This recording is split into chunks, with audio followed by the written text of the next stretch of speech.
You won't believe the actor Sylvester Stallone still holds a grudge against, and one of them almost got knocked out on set. This isn't your typical Hollywood gossip. We're talking real tension, full-on backstage fights, and long-held grudges that shaped careers and destroyed friendships. One guy got kicked off a movie over a sandwich. Another nearly got Rambo rewritten just to steal the spotlight. You think Rocky threw hard punches in the ring? That was nothing compared to what went down off camera. Let's start with the one that began with mustard. Back in the early 70s, Stallone and a then unknown Richard Gere were cast in a little indie flick called The Lords of Flatbush. They were both hungry, literally and professionally. Stallone had co-written the film and saw it as his big break. Gere, on the other hand, came from a theater background. More method, more calculated. The two clashed from day one. During a cramped car scene, Gere sat next to Stallone eating a mustard-loaded sandwich. And then, boom, mustard dropped onto Stallone's pants. That was it. No words. Just an elbow to the head and Gere getting physically thrown out of the car. The set froze. People didn't know if it was acting or real. Spoiler, it was real. The studio had to pick a side. They backed Stallone. Gere got canned. Officially, it was creative differences, but everyone knew it was over condiments and a clash of egos. That beef never got squashed. Years later, even after both became icons, they stayed cold toward each other. All because of one sandwich and one boiling point. Now imagine a friendship that looked rock solid, until money ruined everything. Bruce Willis and Stallone were once Hollywood's action duo dream team. Rocky and John McClane? Come on. They were the blueprint for tough guys. So when the Expendables came around, it made perfect sense to bring the legends together. It was Stallone's baby, a tribute to the old-school action era, and Willis was part of it from the jump. But when it was time to film Expendables 3, Willis came in with a jaw-dropping ask: $4 million for 4 days of work, $1 million per day. Stallone was floored. This wasn't about money, it was about loyalty, brotherhood. And Willis? He was treating it like just another gig. Stallone didn't bend. He fired Willis, brought in Harrison Ford, and then publicly called Bruce greedy and lazy. Not behind the scenes, he said it out loud. That move scorched the bridge, and Willis's image took a hit. Fans noticed he was gone. The press picked up on the drama. The third movie still did numbers, but the soul of it? Gone. And if you think that's cold, wait until you hear how Eddie Murphy went from trusted friend to suspected traitor. In the late 80s, Stallone and Murphy were at the top. They weren't just two guys at the same party. They were laughing together, backing each other up. Real friendship. Or at least, that's what it seemed like. Until Murphy worked on Beverly Hills Cop 2, which just so happened to star Stallone's then-wife, Brigitte Nielsen. That's when the rumors started flying. Eddie and Brigitte were getting close on set. Too close. And it wasn't just whispers. People started pointing, talking, writing. Even if it was innocent, it looked bad.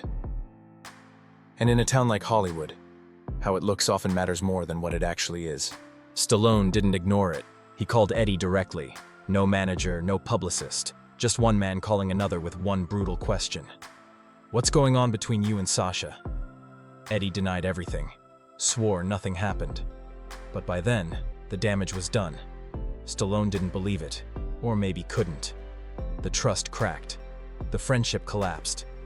After that, they stopped speaking. Parties, red carpets, movie sets. They stayed far apart.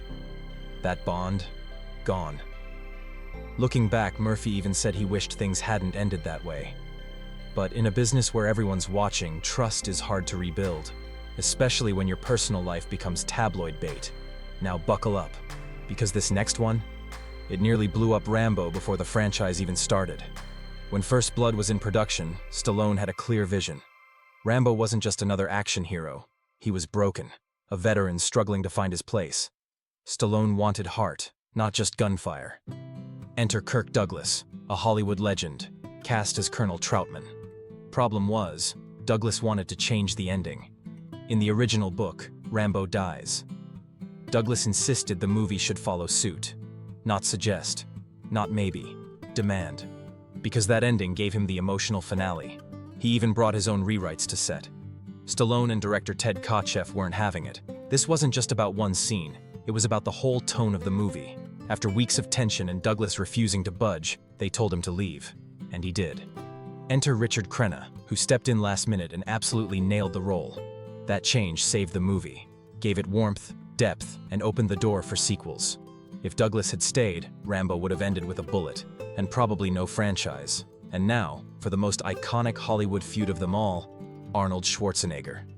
It started at the Golden Globes in 1977. Stallone had just come off Rocky.